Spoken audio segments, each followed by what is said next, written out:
네, 이상 교회 소식 말씀을 드렸고요. 오늘은 하나님 말씀 보시고 그리고 설교 말씀으로 들어가겠습니다.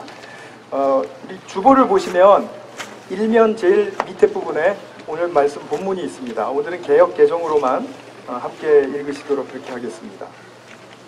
주보 다 가지고 계시죠? 없으신 분들은 디모데전서 6장 11절부터 14절까지입니다. 우리 같이 한번 큰 목소리로 읽어보겠습니다. 시작. 오직 너 하나님의 사람아, 이것들을 피하고 의와 경건과 믿음과 사랑과 인내와 온유를 따르며 믿음의 선한 싸움을 싸우라. 영생을 취하라. 이를 위하여 내가 부르심을 받았고 많은 증인 앞에서 선한 증언을 하였도다. 만물을 살게 하신 하나님 앞과 본디오 빌라도를 향하여 선한 증언을 하신 그리스도 예수 앞에서 내가 너를 명하노니 우리 주 예수 그리스도께서 나타나실 때까지 흠도 없고 책망받을 것도 없이 이 명령을 지키라. 아멘. 자, 우리 오늘 주일학교 어린이들한테 한번 물어볼까요? 오늘 목사님이 설교할 제목을 주보에서 본 사람. 지호? 아니야? 못 봤어? 누구 봤어요? 우리 동훈이가 한번 얘기해볼까? 크게. 하나님의 사람이요. 맞습니다. 오늘 디모데전서 말씀을 기초로 해서 우리 하나님의 사람이요 라는 제목으로 말씀을 나누겠습니다. 제가 존경하는 목사님 한 분이 있는데 이제 같이 다른 목사님들이랑 모인 가운데서 그런 말씀을 하셨어요. 나는 죽으면 사람들이 꼭 기억해 주기를 바라면서 희망하는 그 말이 있다. 그 말이 나의 묘비에 이렇게 세워졌으면 좋겠다라는 그런 말씀을 하시면서 귀를 기울여 보니까 하나님의 사람 아무개 이렇게 기억되었으면 좋겠다 이런 말씀을 하셨습니다. 그때 제가 그 말씀을 듣고 참 하나님의 사람이라는 그 말이 굉장히 특별하게 다가왔고 그 후로부터 그 말을 굉장히 좋아하게 됐습니다. 우리가 사람이 살아가는 그 삶이 있잖아요. 다 모두에게 각자의 삶이 있는데 그 삶이 고스란히 담겨질 그 한마디로 표현될 수 있다면 참 좋겠죠. 여러분은 어떤 말로 여러분들의 삶이 기억되기를 원하시나요? 죽고 난 다음에 우리가 이제 무덤에 묻히고 나면 묘비가 세워질 텐데 묘비에 허락되는 글자가 몇 글자 있다면 그럼 나는 어떤 사람으로 기억되고 싶은가 하는 그런 측면 좀 생각해 보실 수 있겠죠. 로버트 프로스트라는 그 시인이 있죠. 그분은 이렇게 말했습니다. 세상과 사랑 싸움을 하다가 가노라. 그분이 삶을 어떻게 살았는지를 보여주는, 표현해주는 말이라고 생각이 들었습니다. 또 윈스턴 처칠은 그 유명한 우리 이 전 수상이죠. 영국 수상은 이렇게 말했어요. 나는 창조주를 만날 준비가 되어 있다. 그런데 창조주는 나를 만날 큰 시련이 준비되어 있는지는 잘 모르겠다. 이렇게 자기 삶을 조금 해학적으로 비하했지만 그것이 창조주 하나님을 만나고 싶어하는 자기의 인생의 그 희망을 가지고 살았다라는 것을 보여준다라고 그렇게 생각이 들었어요. 자기가 어떤 정신을 가지고 어떤 삶을 살아야 하는가 하는 그 문제는 우리 모두에게 다 누구에게나 굉장히 중요한 그런 삶의 결단이고 또 많은 고민거리가 될 것입니다. 오늘 특별히 우리 침례를 받는 황정인 형제랑 박형민 형제랑 우리 두 분에게는 정말 하나님의 사람이라는 그 호칭이 자기들의 삶에 이렇게 고스란히 잘 담겨져서 그 하나님의 사람으로서 살아갈 수 있는 그런 삶의 축복이 활짝 열릴 수 있기를 바랍니다. 오늘 본문을 보시면 하나님께서 사도 바울이 이제 디모데에게 너 하나님의 사람아 이렇게 부르는 것을 보게 되죠. 그것이 우리에게는 참 이제 지금 화두가 되었는데 그러면 하나님의 사람이 되어서 뭐 도대체 어떻게 하고 살라라는 것인가 하는 그것을 우리가 물어볼 수 있겠죠. 그것은 무엇일까요? 오늘 우리 본문을 보면은 나옵니다. 믿음의 선한 싸움을 싸워라. 영생을 취하라. 이렇게 말합니다. 그러니까 믿음의 선한 싸움을 싸우라고 이렇게 한마디만 딱 던지면 그러면 여러분들은 지금 생각하실 거예요. 믿음의 선한 싸움을 싸우라는 것이 자기에게 지금 들어와 있는 개념대로 해석이 되어서 그래서 믿음의 선한 싸움을 이렇게 싸우는 거지 라고 미리 앞질러 가고 계신 분도 있을지 모르겠어요. 좋습니다. 그런데 오늘은 우리가 설교를 들을 때마다 또 말씀을 볼 때마다 우리가 기억해야 될 것은 무엇이죠? 오늘 말씀에서는 내가 생각하던 믿음의 싸움과 또 어떤 다른 면을 이야기하고 있는가, 어떤 새로운 면을 또 이야기하고 있는가, 우리가 그것을 좀 보실 필요가 있겠죠? 그래서 믿음의 선한 싸움에서 두 가지 측면을 먼저 보도록 하겠습니다. 먼저 뭐라고 말씀하냐면은 너 하나님의 사람아 이것을 피하고 이렇게 얘기합니다. 무엇을 피하라 라는 말인가는 그 앞 구절에 나와 있어요. 오늘 읽지는 않았죠. 그러나 그 말씀은 여러분들이 익히 들어서 알고 계시는 말씀입니다. 돈을 사랑함은 일만하게 뿌리가 된다. 그러니까 돈을 사랑하지 말아라. 돈을 사랑함을 피하라. 지금 이런 말씀이세요. 그러니까 이 세상에 눈에 보이는 재물과 또는 뭐 그것을 확대 해석하면 어떤 능력도 될 수 있고 또는 뭐 어떤 나의 어떤 뭐 백도 될 수 있고 뭐 여러 가지가 될 수가 있겠죠. 그런 것들을 피하라라는 것입니다.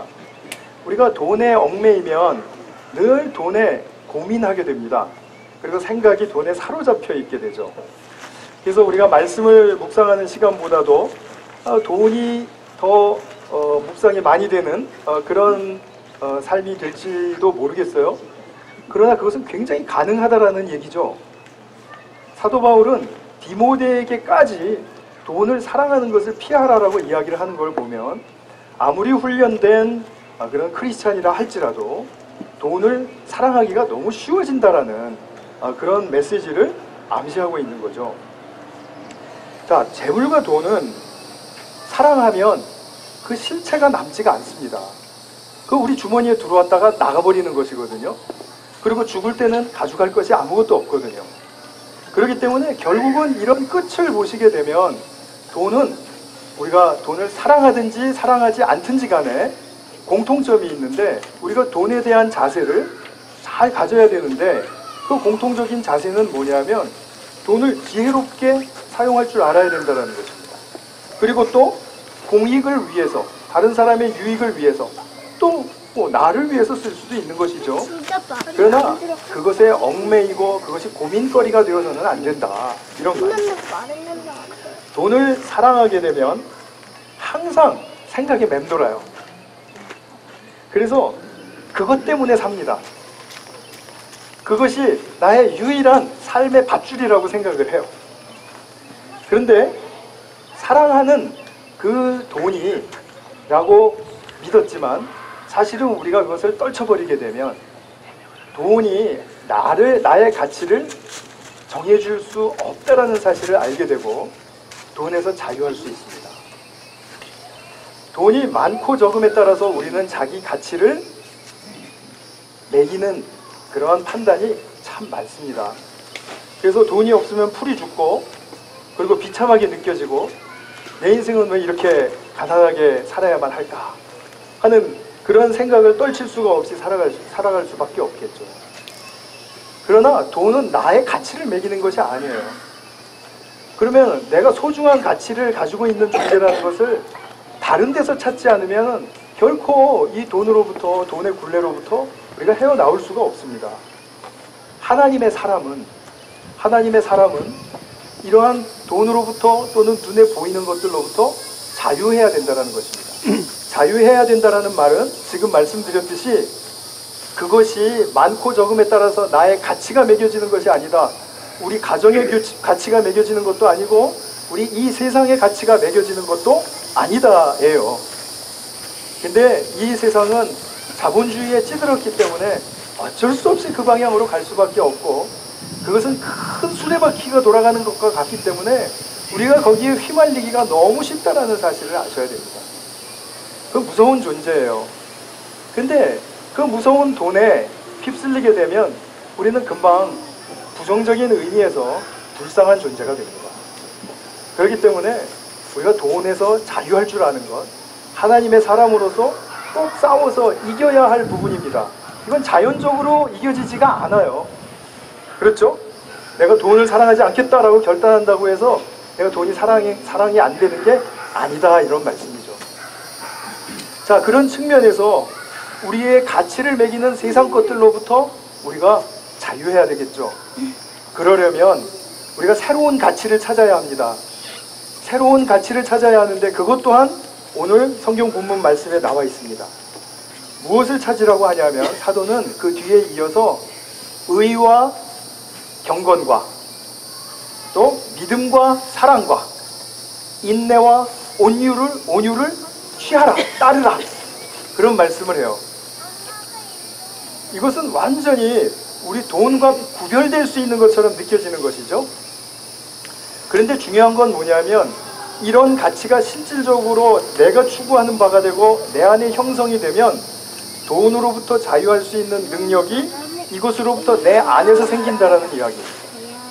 그렇기 때문에 이거는 별개로 취급해야 할 문제가 아니라 내 안에서 나는 어떤 가치를 취하고 있는가에 대한 문제로 같이 취급해야 될 문제예요.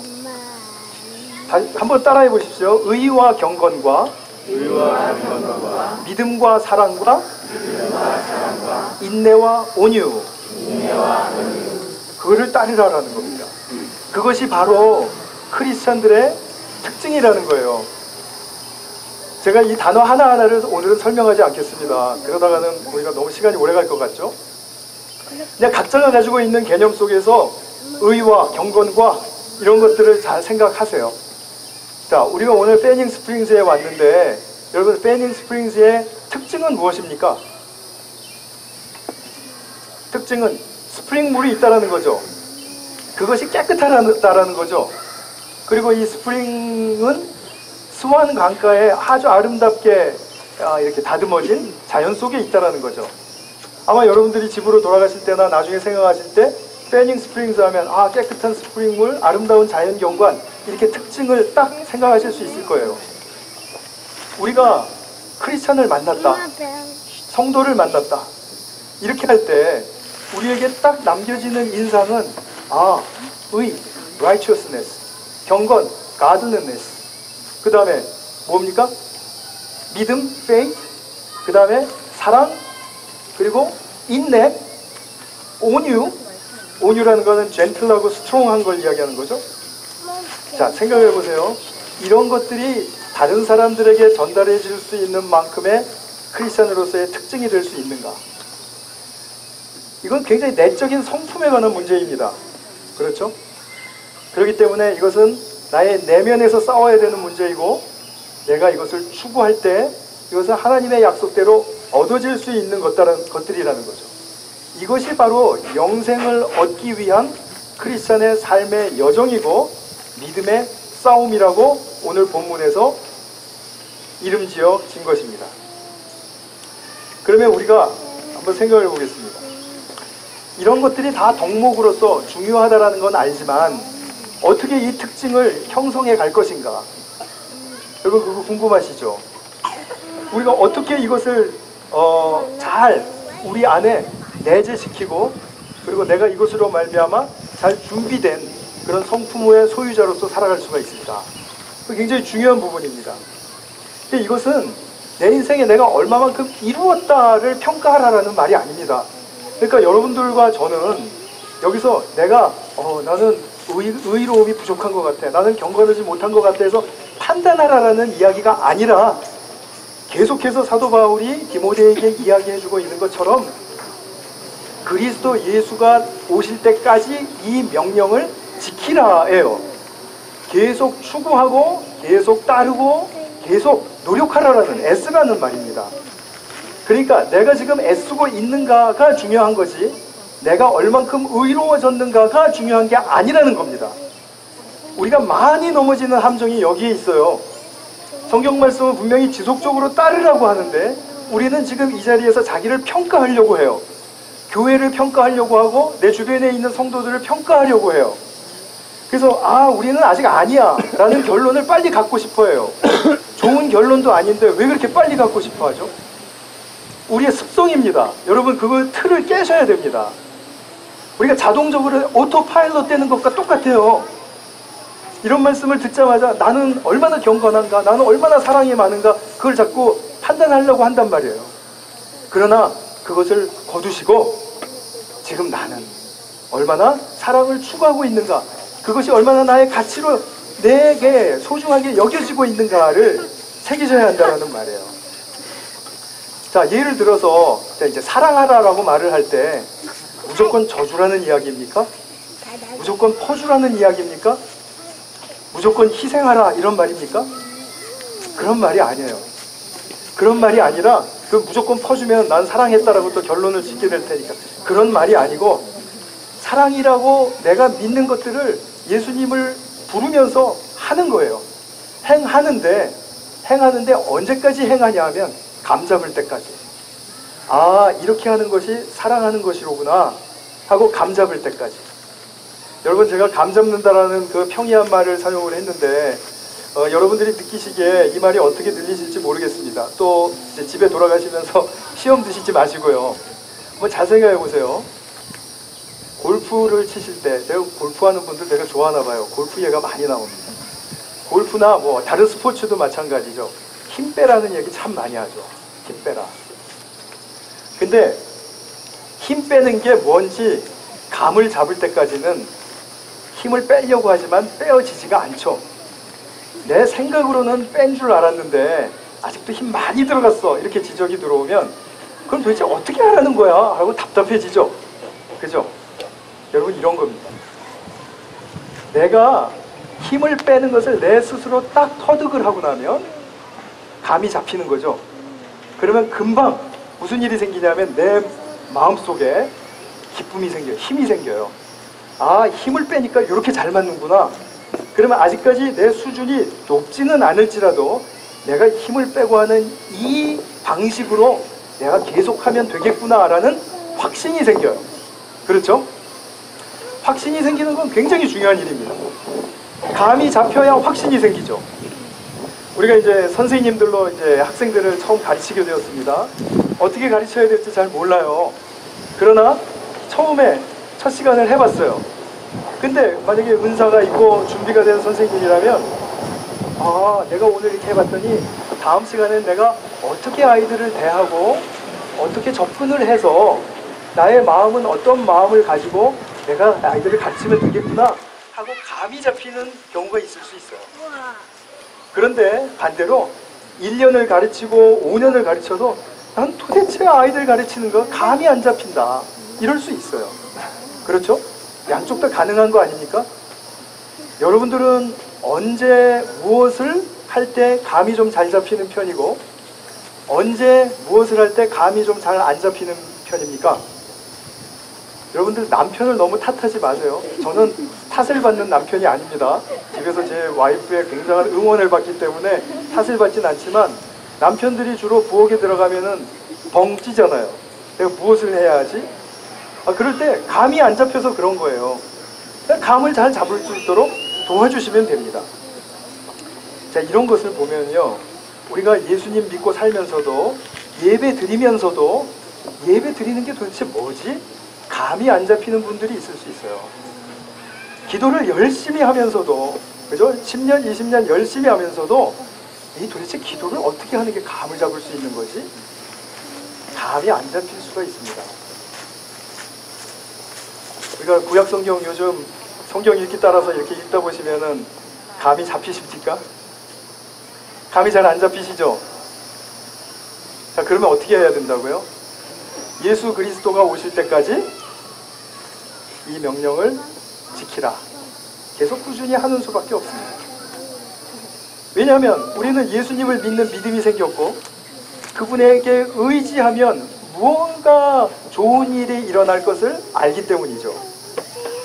그래서 우리가 경건하게 예배드린다는 것이 감이 잡힐 때까지, 내가 하나님 나라에 기여하는 삶을 산다라는 것이 감이 잡힐 때까지, 또 내가 사람을 사랑하고 또 자녀를 양육하고 그리고 또 내 이 세상을 한 사회인으로서 보람되게 사는 것이 어떤 삶인지 감이 잡힐 때까지 계속해서 하나님의 말씀을 붙들고 그 말씀을 지키려고 사는 삶을 살아갈 때 우리는 감을 잡는 순간이 오게 되고, 감을 잡는 순간이 오게 되면 아, 바로 이거로구나. 나의 수준은 아직 미비하지만 나는 이렇게 이 방향으로 나가는 삶이 맞아, 옳아, 그리고 확신을 할 수 있게 되는 것입니다. 그렇기 때문에 우리가 조급해할 필요가 하나도 없습니다. 여태까지 내가 살아왔던 습성에 의해서 10년이든 50년이든 내가 이렇게 감을 못 잡는 가운데 계속 종교생활 해왔을 수 있어요. 너무나 가능한 이야기입니다. 그러나 여러분과 제가 정말 주님 앞에서 진지하면 우리가 그 앞에 주님께서 무언가 내게 어웨이크닝, 자각을 하게 해주시는 그런 순간이 열린단 말이죠. 그러면 그때는 정말 누가 뭐라 그래도 이 신앙은 진짜야를 거기서부터 확신할 수 있습니다. 그것이 또 너무나 중요한 것입니다. 그렇기 때문에 우리가 이 감을 잡고 확신을 하는 그런 단계에 못 이뤘다고 해서 여러분들이 실망하고 좌절하실 이유가 하나도 없습니다. 지금 누가 와서 여러분들을 판단하고 넌 아직도 아니야 라고 그렇게 정죄할 사람 아무도 없습니다. 혹시 그런 사람이 있으면 신고해 주세요. 교회가 그 신고를 받습니다. 접수하고 그 정죄하는 사람을 오히려 잘 모시겠습니다. 여러분, 이것은 우리가 하나님의 사람으로서 살아가야 할 아주 초기 단계에서부터 중기 또 마지막 무르익은 성숙의 단계에 이르기까지 반드시 거치고 경험하고 또 경험해야 할 바로 그런 아주 소중한 삶의 방식입니다. 그러면 이것이 지속되려면 어떻게 해야 될까요? 먼저 하나님이 도와주신다는 것을 믿으셔야 해요. 아무리 내게 믿음이 없다 할지라도 자기 암시로라도 하나님이 도우실 거야를 믿으셔야 돼요. 하나님이 돕지 않는다라고 믿는 가운데는 하나님 어떻게 하시나 봅시다, 이런 태도는 하나님께서 도와주시기가 참 어려운 마음 상태예요. 그렇기 때문에 하나님과 1대1 관계에 있어서는 하나님, 제가 하나님을 믿고 앞으로 5년이 걸리든 10년이 걸리든 제가 한번 따라가 보겠습니다, 이렇게 하시는 것이 옳으신 거예요. 하나님 앞에서는 그래요. 사람 앞에서는 여러분들이 어떻게 하실지 몰라도 하나님 앞에서는 그렇게 하시기를 제가 강력하게 권면을 드립니다. 이것이 지속되려면 그렇게 하나님이 도우신다라는 것을 믿어야 하며, 그렇게 믿으시며 나아갈 때 영생의 맛을 보시는 거예요. 영생의 맛을 보신다라는 말은, 여기 영생은 믿음의 선한 싸움을 싸우라, 영생을 취하라, 이렇게 말했죠. 영생을 취하는 것입니다. 그것이 바로 영생을 취한다라는 말은 뭐냐면 영생을 경험한다라는 뜻이에요. 근데 그 경험할 때, 영생을 경험할 때 우리에게 반드시 일어나는 그 내면의 감정의 현상은 뭐냐면 경의입니다. 경이로움, 놀람입니다. 여러분, 신앙생활 하시면서 성경을 읽든지 기도를 하든지 예배를 드리든지 교제를 하든지 여러분들이 어떤 경이로움에 사로잡히신 적이 있습니까? 그것이 바로 하나님이 영생의 맛을 보여주시는 아주 중요한 순간이라는 사실을 인정을 하십니까? 큐티를 하시다가 서로 나누다가 정말 이 경의가 들어오는 그런 순간을 맛보실 수 있습니다. 그것을 기억하셔야 돼요. 그리고 그것을 소중하게 붙드셔야 해요. 그것이 정말 중요한 부분입니다. 그 경이로움은 우리에게 약속이 되어 있는 것이에요. 그리스도 안에서 약속이 되어 있습니다. 그래서 예수님을 믿는 그리스도와 함께 연합한 자들은 바로 이 약속이 언제든지 유효하게 역사할 수 있습니다. 우리가 그리스도 안에서라는 말을 굉장히 평범하게 듣지만 이 부분에 있어서는 이것이 굉장히 중요한 부분이 된다는 것입니다.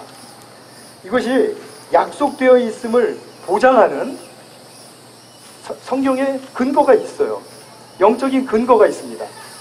제가 침례 예배 드릴 때마다 거의 매 시간 강조하는 로마서 6장 3절 4절의 말씀이에요. 로마서 6장 3절에 보면 이렇게 말씀합니다. 우리가 세례를 받은 것은, 우리가 침례를 받은 것은, 오늘 황정인 형제와 박형민 형제가 침례를 받는 것은 예수 그리스도와 함께 죽은 것을 말하는 것이 아니냐. 즉 예수님이 십자가에 돌아가실 때 그 죽음에 침례를 받는 것이 동참하는 상징적인 행위다, 이 말입니다. 그리고 물에서 다시 나오죠. 우리 두 형제들 끝까지 물에다가 밀어넣고 있지는 않을 거예요, 그죠? 들어가자마자 나오게 하는데, 물에서 나오는 것은 예수님께서 죽음에서 다시 살아나신 것을 말하는 것이 아니냐. 그것은 왜 그러냐 하면, 우리가 예수님을 믿는 동시에 우리의 믿음이 얼마나 강하든 얼마나 약하든 믿음이 있기만 한다면 예수님과 연합이 되는 것입니다. 연합이 되기 때문에 예수님이 죽으실 때 예수님을 믿는 나도 죽은 거예요. 그 죽었음을 오늘 두 형제가 침례를 받고 물속에 들어가서 죽음으로 상징을 하는 그런 행위를 보여주는 것이죠. 여러분, 그래서 이 침례식은 내가 예수님과 하나 되었음을 상징하는 아주 중요한 행위라는 사실을 아시겠죠?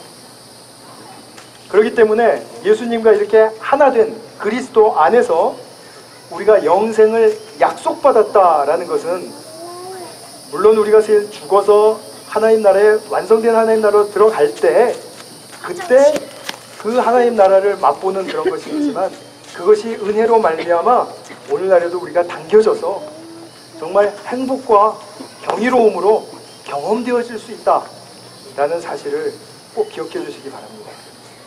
오늘 두 사람이 침례를 받지만 증인된 여러분들이 또한 그것을 증거하면서도, 아 맞아, 저것은 내가 예수님과 함께 죽었다라는 사실을 나타내는 행동이고, 나는 저 행동을 이미 주님께 올려드렸어.